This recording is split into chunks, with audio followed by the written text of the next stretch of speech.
Welcome everyone to Unscripted Coding. Today we're going to play around with artifacts from the Claude AI chatbot. And so with Claude, you are able to run certain code right on the side of your chatbot. It's a new feature, really powerful if you know what to do with it. And today, what we want to do is build a video game from scratch using this Claude artifacts. And really the inspiration for all of this is this particular example on Reddit. You'll see that this person built a real-time strategy game. Think StarCraft, Age of Empires with Claude. Now, of course, graphics are quite minimal, but there is economy, there are projectiles, there are buildings, there are people, and seemingly he just had a conversation with AI, suggesting features he'd like to see, and also pointing out some of the code, but nothing written by the author himself. So I was really floored by what this can mean for everyone. It means that programming, coding, simple prototype games like this one is going to be in the hands of people who can express themselves well and have a clear vision, but not necessarily any programming skills. So I'm pretty excited to try something like this.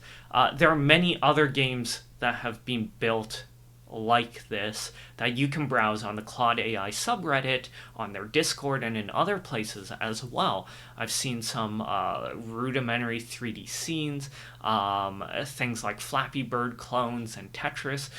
This RTS is probably the most sophisticated. But today, what I want to do is take 10-15 minutes, see how far we get. And I just want to share some of the tips that I've seen as I've looked into a few of these. But I am starting from scratch. So here we have, I've asked my first question here. Can you help me create a video game with HTML and JavaScript? This is probably the most important piece first, because Claude Artifacts only works with a handful of languages, and HTML and JavaScript is one of them, where it will run on your browser just very easily, and you can keep refreshing it to see new things as you make changes. So it naturally lends itself very easily to this iterative approach. But it's probably not the first language or even the top 5 or 10 languages you choose to create a video game. So it is a little bit artificial, but if it gets us to a rapid prototype, that would be great. And so when you ask this question, it'll pop up a little thing like this. This is the artifact where on the side it'll create a version for you to look at. So here there is a simple game, and here apparently we can move it with arrow keys. And that's what I'm doing here, just moving it up and down, left and right. I am going to ask it to keep it as a single page HTML, keep everything in one file just to make it very easy and make sure that it can keep running on the side here. But what I wanted to do is I do have this video game that I've always wanted to create, which is kind of like a tower defense. So I'm going to describe it right here. The game I'm trying to build. I'm going to switch to a quieter keyboard so you don't hear me clickety-clacking along the way. The game I'm trying to build is a reverse tower. Is a variant of a tower defense. I want to create a single downwards path into the ground and insert traps along the way to prevent hordes of enemies with special abilities to enter. Can you create a simple framework with that in mind? keep it to a single page HTML JS app. Okay, so while it's doing that, let me just explain very quickly. I have always imagined a game in which you're below ground, you head downwards, you're tunneling a path downwards, and you can insert traps. And the idea is you're trying to build a path in which you keep the bottom secure. The chamber at the end is secure, and you're going to put pitfalls, you're going to put flamethrowers, spikes, arrows, whatever. And the idea of this is like a tomb. You're building a tomb and you're trying to protect, your corpse, your burial. You have characters that come in and you never really know. So hiding, let's say one of the abilities or traps you choose is to hide the surface or the entrance. Legionnaires that walk through or soldiers are never going to see it, but an archaeologist is going to get through that trap. And every stage you have a randomized set. So the archaeologist might come at the start or at the very end, and you're trying to design a tomb that will evade any sequence of these people coming through and trying to discover it. And so let's see here. Spawn enemy. Place trap, place trap, place trap. Okay. Okay, that seems to be fairly simple. So a dot comes from the top. These traps are stopping it, and you can place more traps and spawn more enemies. Can you modify this so that the path goes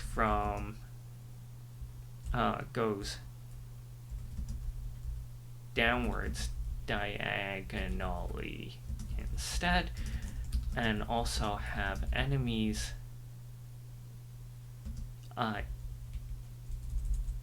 deactivate the trap they get caught in?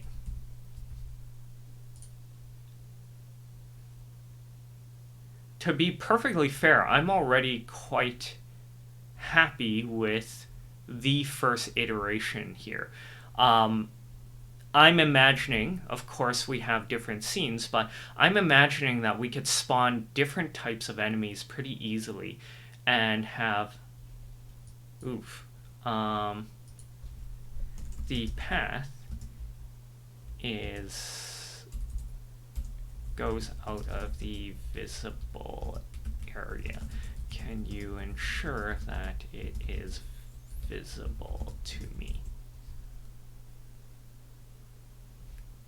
Let's just spawn a couple enemies while I'm at it. The brown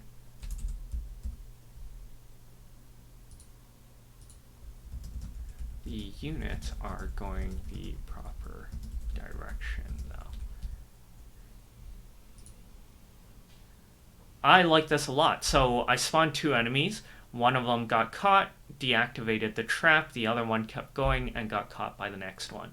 So assuming the brown path goes the other way, this looks really, really good. I'm going to wait for the next version. Okay, let's try this again. Okay, so I'll ignore the brown path for now. That's not super important. The brown path is still going from top left to heading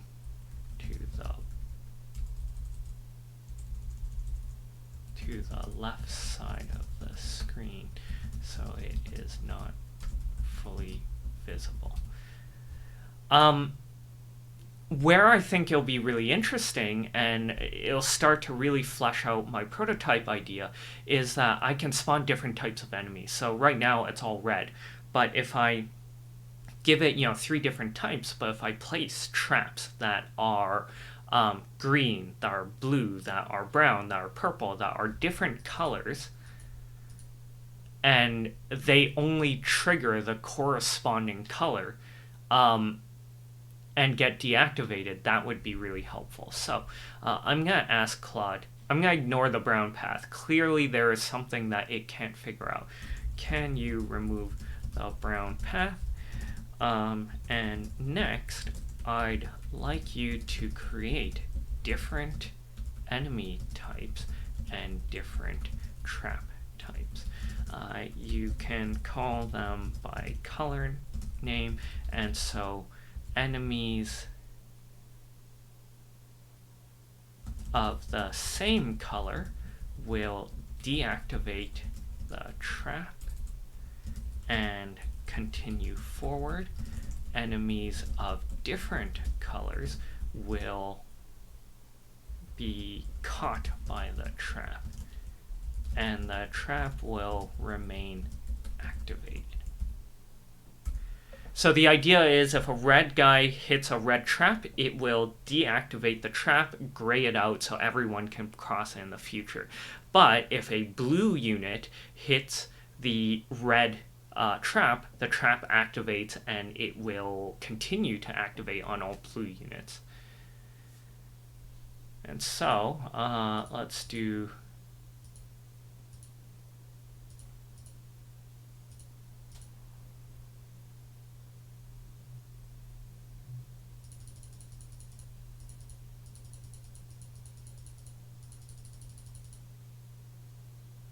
so this guy is deactivating it for everyone ahead.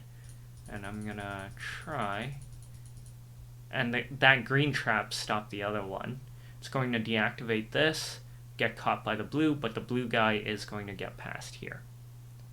And so the blue person is going to make it to the end. Now I'm going to ask, can you ensure traps are spawned on the path? Also, can you implement a framework for money? Start with a fixed amount, and traps will cost a certain amount. I'm starting to really like this.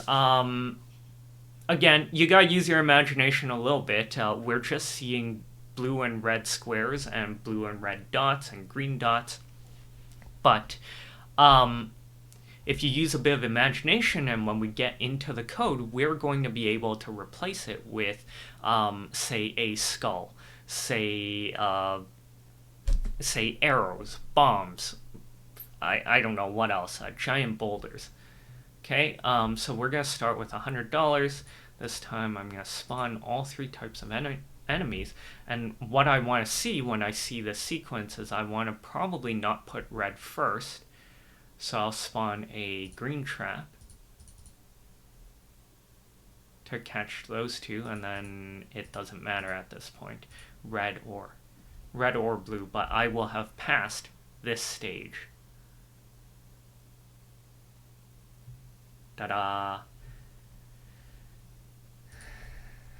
Can you now do a level system in which a random set of enemies are spawned at the start? I can place traps. If no enemies make it to the end, I will be rewarded with some additional money. We've been playing with this for quite a bit. I'm just going to try and round it out. I think this is a simple enough prototype. So I think this might be the last iteration we're going to do on screen. But I'm just really excited because you're seeing that we can prototype a really simple game.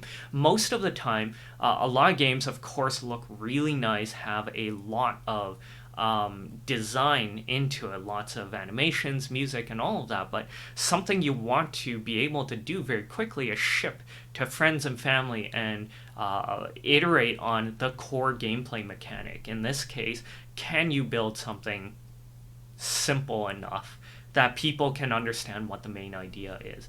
And so I'm going to start the level here, and there's only a single blue unit. I just wasted my money there. And then hopefully the next level will be harder and have a different sequence.